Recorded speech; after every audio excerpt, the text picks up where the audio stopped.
Hello students, myself Geeta, CGL in Physiotherapy, KPM GVJC, Nalgonda.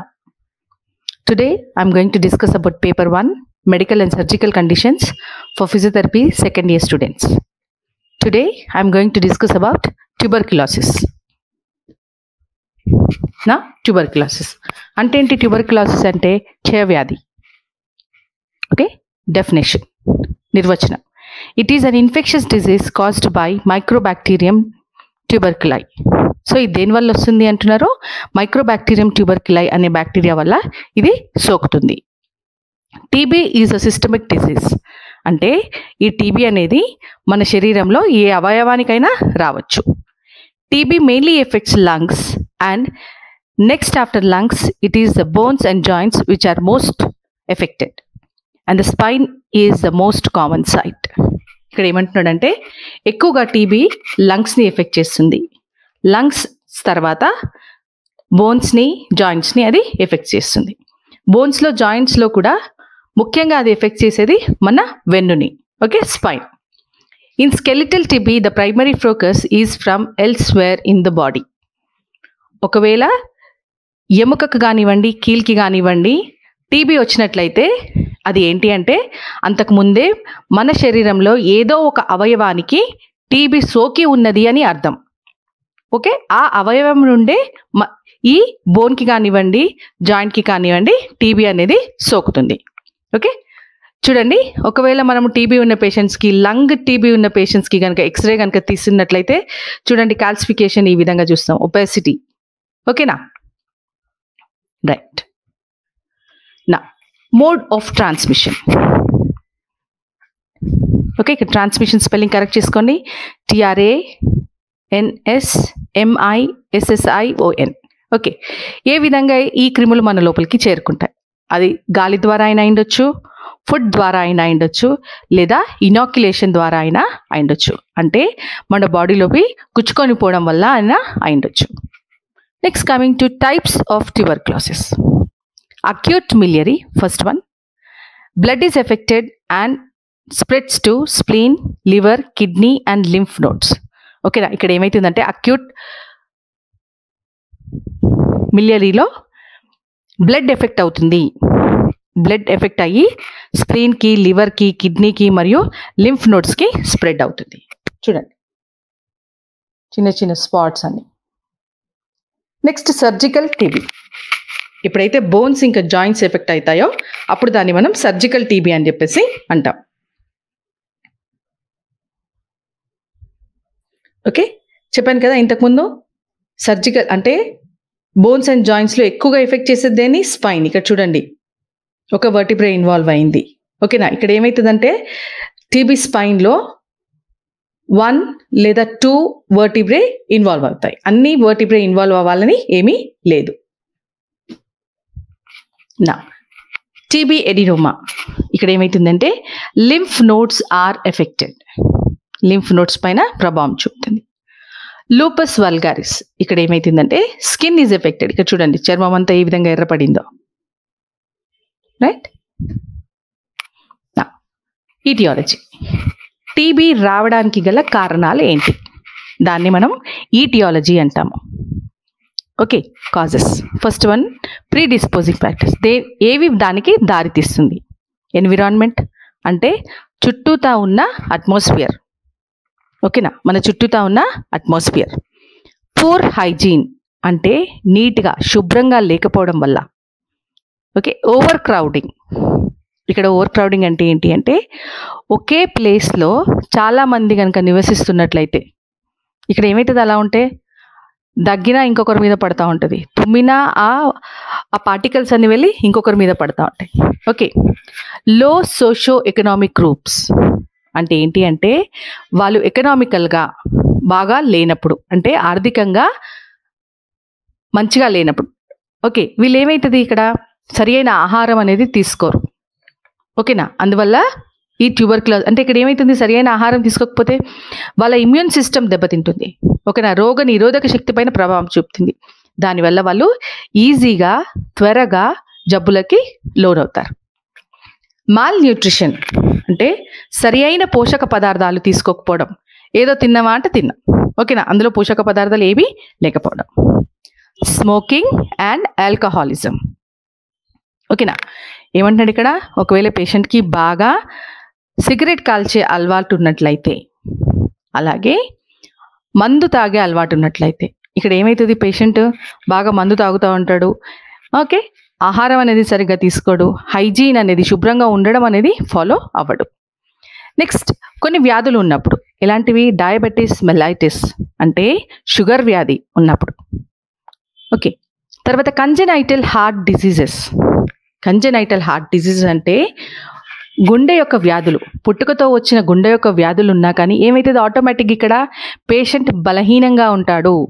Patient బలహీనంగా ఉన్నాడు అంటే TB రావడానికి పాసిబిలిటీస్ ఎక్కువ. అంటే ఊరికేనే వచ్చేది టీబీ అంటే ఏమంటారు, సరిగ్గా చాలా మంది ఉన్న దగ్గర ఉన్నప్పుడు కానివ్వండి, సరిగ్గా శుభ్రంగా లేకపోవడం వల్ల కానివ్వండి, సరిగ్గా ఆహారం తీసుకోకపోవడం వల్ల కానివ్వండి, అది రావడానికి పాసిబిలిటీ ఉంటుంది. అలాగే కాకుండా long term administration of corticosteroids and immunosuppressive drugs. కొన్నిసార్లు ఏమవుతుందంటే కొన్ని జబ్బులు చేసినప్పుడు స్టీరాయిడ్స్ అనే మందులు ఇస్తూ ఉంటారు. అలాగే ఇమ్యూనోసప్రెసివ్ డ్రగ్స్ అంటే మన ఇమ్యూన్ సిస్టమ్ ఎక్కువ రియాక్ట్ కాకుండా ఉండడానికి అని చెప్పేసి దాని పనితనాన్ని తగ్గించడానికి ఇచ్చే మందుల్ని ఇమ్యూనోసప్రెసివ్ డ్రగ్స్ అని అంటారు. వాటిని కనుక దీర్ఘకాలం నుండి ఒక పేషెంట్ కనుక వేసుకుంటున్నట్లయితే వాళ్ళ ఇమ్యూన్ సిస్టమ్ తగ్గిపోతుంది కనుక, అప్పుడు బలహీనపడుతుంది కనుక ట్యూబర్క్యులోసిస్ రావడానికి పాసిబిలిటీ అనేది ఉంటుంది. నా పాథాలజీ అంటే ఏమవుతుంది ఇక్కడ, bacteria invades the body because of which inflammation occurs leading to tubercle follicle formation. Later pus is formed and destruction of organ or bone occurs. ఏమవుతుంది, బ్యాక్టీరియా మన లోపలికి ఎంటర్ అవ్వగానే ఏమవుతుంది, ఏదో ఒక విధంగా మన బ్యాక్టీరియా లోపలికి ఎంటర్ అవుతుంది. అది ఎయిర్ ద్వారా, గాలి ద్వారా అయినా అయిండొచ్చు, తీసుకునే ఆహారం ద్వారా అయినా అయిండొచ్చు, లేదా ఇనాక్యులేషన్ ఏదైనా గుచ్చుకొని లోపలికి పోవడం ద్వారా అయినా అయిండొచ్చు. ఈ బ్యాక్టీరియా మన లోపలికి పోగానే, ఎంటర్ అవ్వగానే అక్కడ ఇన్ఫ్లమేటరీ రియాక్షన్ జరుగుతుంది. ఓకేనా, ఏం జరుగుతుంది, ఇన్ఫ్లమేటరీ రియాక్షన్ జరుగుతుంది. ఆల్రెడీ మనం ఫస్ట్ లెసన్లో చదువుకున్నాం, వాట్ ఈజ్ ఇన్ఫ్లమేషన్. ఓకే, ఆ body reacting to an irritant, that is called inflammation. మన బాడీ ఏదైనా తనది కాని వస్తువుకి రియాక్ట్ అవ్వడాన్ని ఇన్ఫ్లమేటరీ రియాక్షన్ అని అంటాం. ఓకేనా, ఇన్ఫ్లమేషన్ అని అంటాం. ఇక్కడ ఏమవుతుంది, బ్యాక్టీరియాకి మన బాడీ రియాక్ట్ అవుతుంది. ఓకేనా, అక్కడ ఇన్ఫ్లమేషన్ అనేది జరుగుతుంది. అలా ఇన్ఫ్లమేషన్ అనేది జరిగిన తర్వాత ట్యూబర్కుల్ ఫాలికల్ ఫార్మేషన్ ఏమవుతుంది, అక్కడ ట్యూబర్కుల్ ఫాలికల్ అనేది ఫామ్ అవుతుంది. ఓకేనా, అంటే ఏంటిది, ఇక్కడ ఆ రియాక్షన్ అయిన తర్వాత అక్కడ బ్యాక్టీరియా అనేది మల్టిప్లై అయ్యి ట్యూబర్కుల్ ఫామ్ అవుతుంది. అలా ఫామ్ అయిన తర్వాత ఫార్మేషన్ ఆఫ్ పస్, చీము అనేది తయారు కావడం మొదలు పెడుతుంది. ఏం తయారు కావడం మొదలు పెడుతుంది, చీము. అలా ఆ చీము యొక్క ఫార్మేషన్, అది చీము ఎక్కువగా ఉత్పత్తి అవుతున్న కొద్దీ అది ఏ ఆర్గాన్కి అయితే, ఏ అవయవానికైతే సోకిందో లేదా ఏ ఎముకకైతే సోకిందో దాని నాశనానికి దారితీస్తుంది, దాని డిస్ట్రక్షన్కి దారితీస్తుంది. ఓకేనా, ఇక్కడ ఏమవుతుంది, ఇక్కడ ఒక బోన్ ఎఫెక్ట్ అయింది అనుకోండి, చిన్నగా ఏం చేస్తుంది, ఇప్పుడు వెన్ను ఎముక అనుకోండి, దాన్ని ఆ వెన్ను ఎముకని మొత్తం కూల్చేస్తుంది. ఆ వెన్ను ఎముకని కూల్చేయడం వల్ల ఏమైపోతుంది, మనకి పట్టు అనేది తగులుతుంది. మనం ఈరోజు నిటారుగా నుంచున్నాము, స్ట్రైట్గా కూర్చోగలుగుతున్నాము అంటే that is all because of spine. ఓకేనా, అక్కడ ఉన్న 33 వర్టిబ్రే వల్ల. అందులో ఒక్క ఎముక కనుక ఇలా నాశనం అయిపోయింది అనుకోండి, అప్పుడు మనకి ఆ పట్టు అనేది, ఆ స్ట్రైట్గా కూర్చోవడం అనేది జరగదు. ఓకేనా,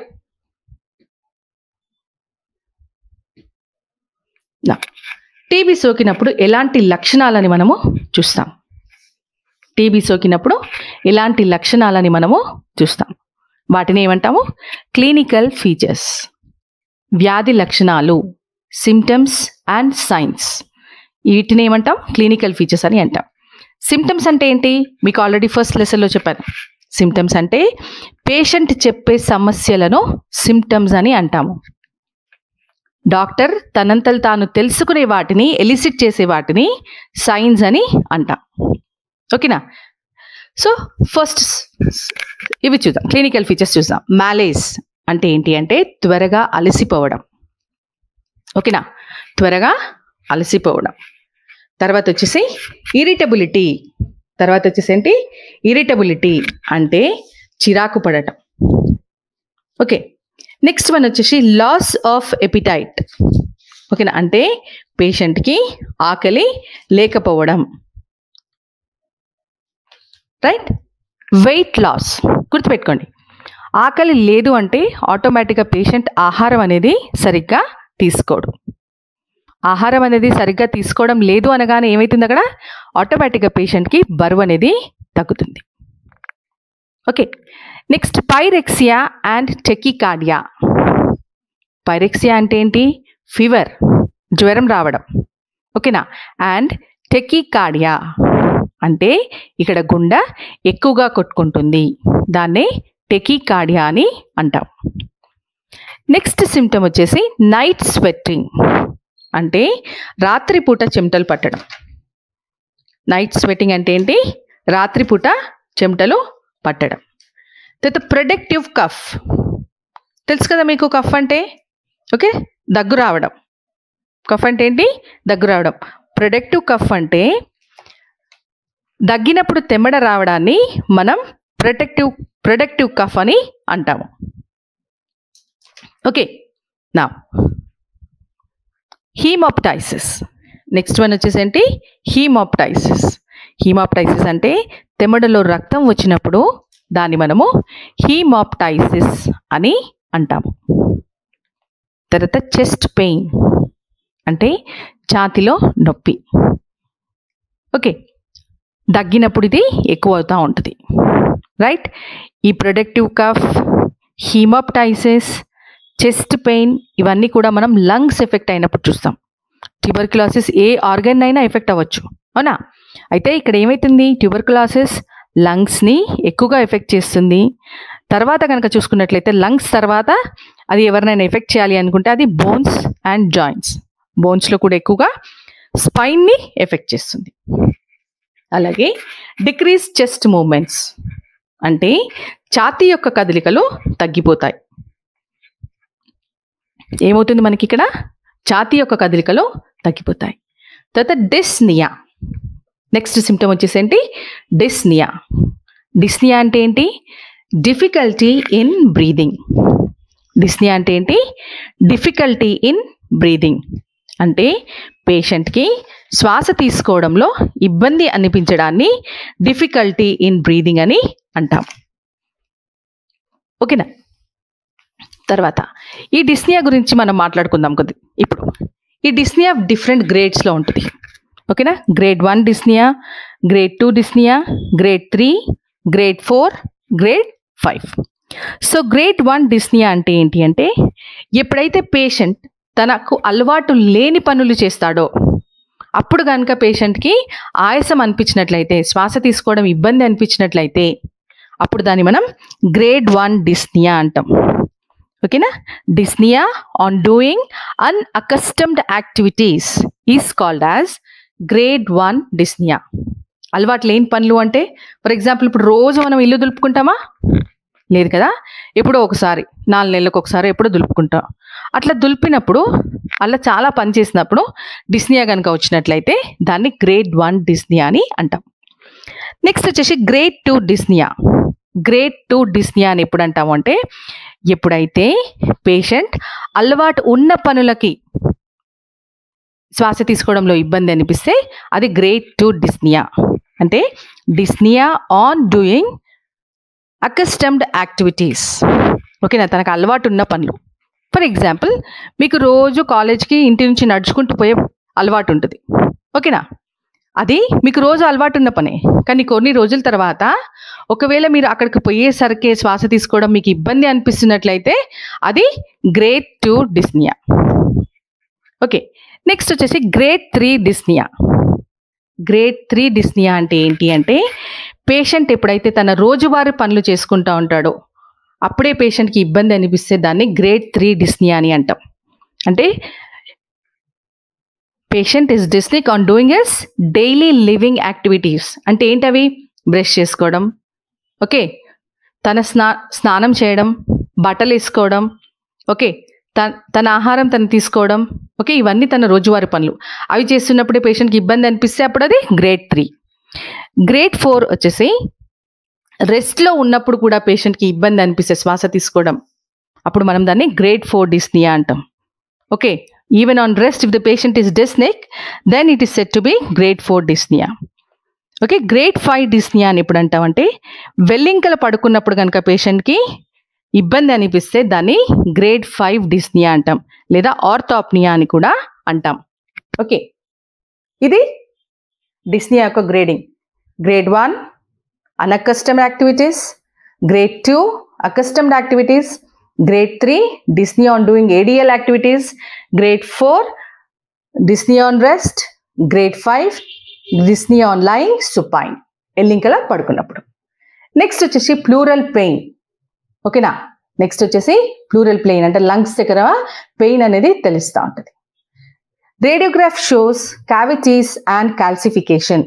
ఎక్స్రే కనుక తీసినట్లయితే ఏం కనిపిస్తుంది అని చెప్తున్నాడు, ఈ క్యావిటీస్ ఇంకా కాల్సిఫికేషన్ ఈ విధంగా కనిపిస్తుంది ట్యూబర్క్యులోసిస్లో అని చెప్తున్నాడు. Now, what are the clinical features we see when bones and joints are affected? ఓకేనా, బోన్స్ కానివ్వండి జాయింట్స్ కానివ్వండి ఎఫెక్ట్ అయినప్పుడు ఎలాంటి లక్షణాలని మనము చూస్తాం.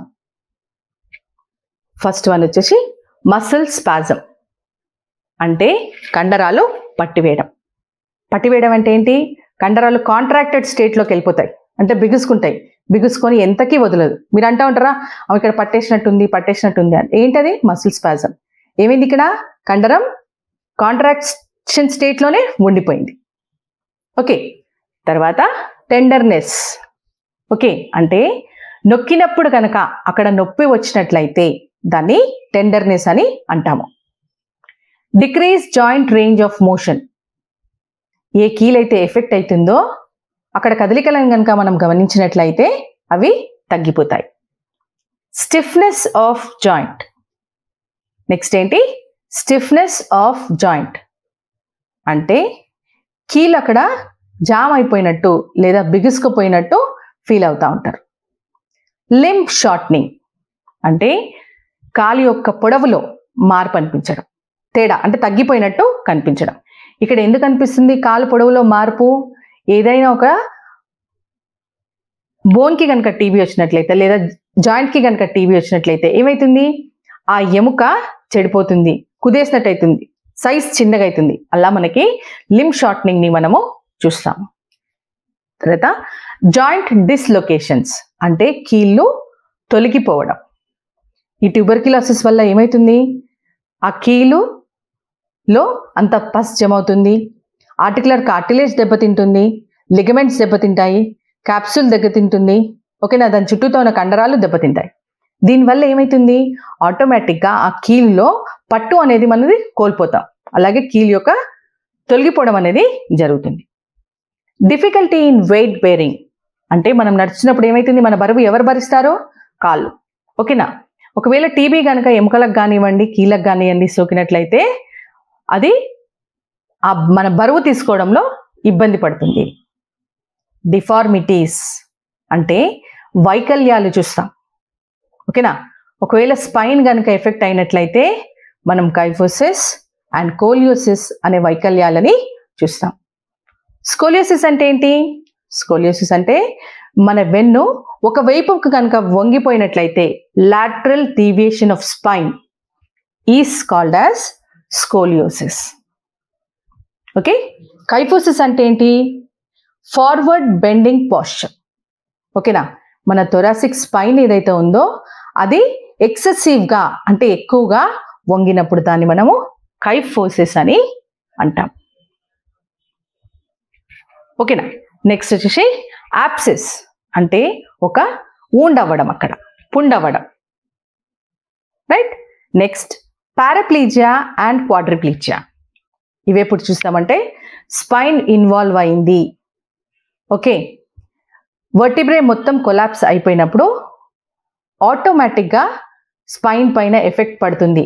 ఏ లెవెల్లో ఇంజరీ ఉంది, ఏ లెవెల్లో ట్యూబర్క్యులోసిస్ సోకింది, అది సర్వైకల్ రీజన్లోనా, థొరాసిక్ రీజన్లోనా, లంబార్ రీజన్లోనా. ఒకవేళ అది సర్వైకల్ రీజన్ అనుకోండి, మనం క్వాడ్రిప్లీజియా చూస్తాం. క్వాడ్రిప్లీజియా అంటే ఏంటి, పారాలిసిస్ ఆఫ్ ఆల్ 4 limbs, 2 చేతులు 2 కాళ్ళు చచ్చుబడిపోతాయి.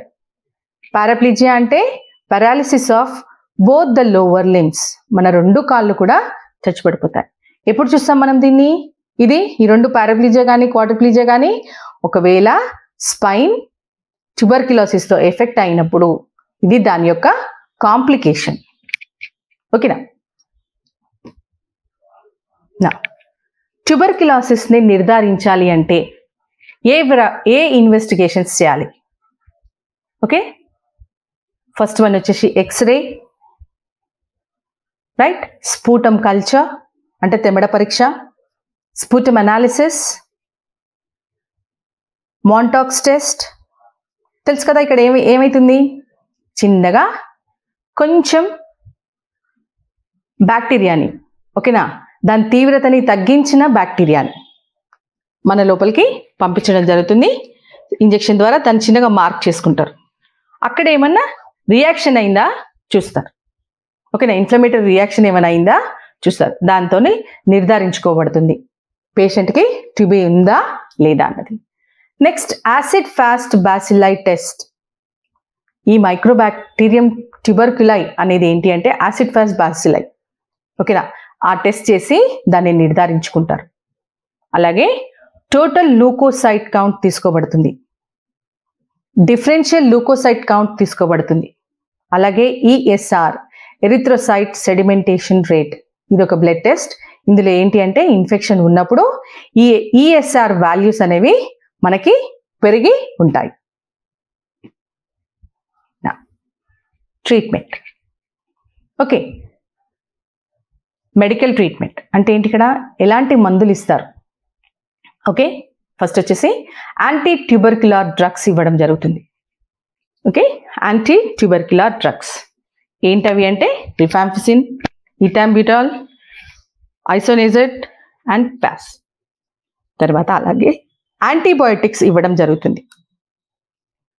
ఓకే, తర్వాత డైట్ గురించి అంటే ఎలాంటి ఆహారం తీసుకోవాలి, ఆహారం తీసుకోవడానికి గల ఆహారం ఎక్కువ ఎందుకు తీసుకోవాలి, ఓకేనా, సరి అయిన పోషక పదార్థాలు తీసుకోవాలి అనేది పేషెంట్కి సలహా ఇవ్వాలి. ఓకేనా. నెక్స్ట్ వచ్చేసి ఫిజియోథెరపీ మేనేజ్మెంట్. ట్యూబర్క్యులోసిస్ వస్తే ఇలాంటి ఫిజియోథెరపీ మేనేజ్మెంట్ ఇస్తారు. ఫర్ ఎగ్జాంపుల్ పల్మనరీ ట్యూబర్క్యులోసిస్ అనుకుందాం. ఓకేనా, ఫర్ ఎగ్జాంపుల్ పల్మనరీ ట్యూబర్క్యులోసిస్ అనుకుందాం. అంటే ట్యూబర్క్యులోసిస్ కనుక లంగ్స్కి వచ్చినట్లయితే, ఓకేనా, ఇక్కడ ఏంటి అంటే మన ఫిజియోథెరపీ ట్రీట్మెంట్ సేమ్ రెస్పిరేటరీ డిజార్డర్స్కి అంటే బ్రాంకియల్ ఆస్తమా, బ్రాంకైటిస్, బ్రాంకెక్టాసిస్, ఎంఫైసీమాకి ఏ రకమైన ఫిజియోథెరపీ ట్రీట్మెంట్ ఇచ్చామో సేమ్ ఆ ట్రీట్మెంటే ఇక్కడ మనము ఇస్తాం. కాకపోతే ఫిజియోథెరపీ ట్రీట్మెంట్ అనేది ఎప్పుడు స్టార్ట్ చేయాలి ఒక ట్యూబర్క్యులోసిస్ పేషెంట్లో అంటే యాక్టివ్ స్టేజ్ అయిపోయిన తర్వాత మనం ఫిజియోథెరపీని స్టార్ట్ చేయాలి. ఓకేనా, యాక్టివ్ స్టేజ్ అంటే వ్యాధి ఒక చోట నుండి ఇంకొక చోటకి స్ప్రెడ్ అవుతుంది, ఇంకా స్ప్రెడ్ అవ్వదు అని నిర్ధారణ అయిన తర్వాతనే మనం ఫిజియోథెరపీ ఇవ్వాలి. ఓకేనా, అలా కాకుండా ముందే ఫిజియోథెరపీ ఇచ్చామనుకోండి అప్పుడు ఏమవుతుంది, ఒక ప్లేస్ నుంచి ఇంకొక ప్లేస్కి స్ప్రెడ్ అవుతుంది, వ్యాపిస్తుంది. ఓకేనా, అందుకనే దాని యాక్టివ్ స్టేజ్ అయిపోయిన తర్వాతనే మనం ఇవ్వాలి. సో రెస్పిరేటరీ డిజార్డర్స్లో ఏ రకమైన ట్రీట్మెంట్ని మనం పేషెంట్కి ఇవ్వాలి? ఓకే, మనం యాక్టివ్ స్టేజ్ అయిపోయిన తర్వాతనే ఫిజియోథెరపీ ట్రీట్మెంట్ ఇవ్వాలి. జస్ట్ ఒక ప్లాన్స్ గురించి మాత్రమే చెప్తాను, ఎయిమ్స్ గురించి మాత్రమే చెప్తాను. ఫస్ట్ వచ్చేసి డిస్నియా నుండి విముక్తి కలిగించడం, ఓకే, బ్రీదింగ్ పై కంట్రోల్ తెప్పించడం, mobilising and removal of secretions, పాస్చర్ని సరిచేయడం, రిలాక్సేషన్ని ప్రోత్సహించడం, ఎక్సైజ్ టాలరెన్స్ని పెంచడం, డూస్ అండ్ డోంట్స్ గురించి సలహా ఇవ్వడం. ఓకే, డిస్నియా నుండి విముక్తి కలిగించాలంటే ఏం చేస్తాం మనము? పేషెంట్కి రిలాక్సేషన్ టెక్నిక్స్ని నేర్పించాలి. ఓకేనా, డీప్ బ్రీదింగ్ ఎక్సర్సైజ్ చేయించాలి, రైట్, హ్యూమిడిఫికేషన్ చేయించాలి. తర్వాత బ్రీదింగ్ పై కంట్రోల్ తెచ్చుకోవాలంటే డీప్ బ్రీదింగ్ ఎక్సర్సైజ్ నేర్పించాలి. మొబిలైజింగ్ అండ్ రిమూవల్ ఆఫ్ సెక్రీషన్స్కి హ్యూమిడిఫికేషన్ ఇవ్వడం, నెబులైజేషన్ థెరపీ ఇవ్వడం, పర్కషన్ మ్యానిపులేషన్స్ ఇవ్వడం, కావాలంటే పేషెంట్ని పోస్టల్ డ్రైనేజ్లో ప్లేస్ చేయడం, కఫింగ్ హఫింగ్ టెక్నిక్స్ని నేర్పించి ఆ ద్రవాలను బయటకు రప్పించే ప్రయత్నం చేయాలి. పోస్చర్ని సరిచేయడం అంటే పోస్టరల్ ట్రైనింగ్ ద్వారా మనం దాన్ని సరిచేయాలి. ఓకే, ఎక్సర్సైజ్ టాలరెన్స్ని పెంచడం అంటే stationary cycle, treadmill, aerobic exercise చేయిస్తూ పేషెంట్ యొక్క ఎక్సర్సైజ్ టాలరెన్స్ని పెంచాలి. అలాగే డూస్ అండ్ డోంట్స్, సరైన ఆహారం తీసుకోమని చెప్పాలి. ఓకేనా, బ్రీదింగ్ ఎక్సర్సైజ్ చేయమని చెప్పాలి. స్మోకింగ్కి, ఆల్కహాల్కి దూరంగా ఉండమని చెప్పాలి. రైట్, ఒకవేళ క్రౌడ్ ప్లేసెస్లో చిన్న చోట చాలా మంది ఉంటున్నట్లయితే అట్లా సపరేట్గా వెళ్ళమని చెప్పాలి. రైట్, ఇవన్నీ పేషెంట్కి మనం రెస్పిరేటరీ డిజార్డర్స్లో సలహా ఇవ్వాలి. ఇది ఒకవేళ పల్మనరీ ట్యూబర్క్యులోసిస్ అయితే. ఒకవేళ if the condition is TB of any bone or joint, right the PT management discussed earlier in infections of bones and joints. ఓకేనా, ఇక్కడ ఏమంటున్నాడంటే ఇక్కడ ఏమంటున్నాడు కాదు, ఇదే రాయాల్సింది ఇక్కడ. ఒకవేళ ఏదైనా టీబీ, ఎముకకి టీబీ కనుక వచ్చినట్లయితే లేదా జాయింట్కి టీబీ వచ్చినట్లయితే ఏం రాయాలి? ఓకేనా, సో మీ ఎయిమ్స్ వచ్చేసి కాంట్రాక్చర్స్ మరియు డిఫార్మిటీస్ని అరికట్టడం, preventing contractures and deformities, maintaining joint mobility అంటే కీళ్ళ కదలికలను నిలపడం, maintaining and improving the muscle strength కండరాల యొక్క బలాన్ని నిలపడం మరియు పెంచడం, maintaining the ventilatory capacity or improving the ventilatory కెపాసిటీని పెంచడం, వెయిట్ బేరింగ్ అండ్ అంబులేషన్. ఓకేనా, ఇవి మీ యొక్క ఎయిమ్స్. ఎప్పుడైనా బోన్స్కి కానివ్వండి, జాయింట్స్కి కానివ్వండి ఇన్ఫెక్షన్ వచ్చినట్లయితే. నేను ఇక్కడ పైన డిస్కస్ చేశాను, ఎందుకంటే మీకు ఆల్రెడీ వీటి గురించి చాలా డీటెయిల్గా ముందు లెసన్స్లో చెప్పబడింది. ఓకేనా, రైట్.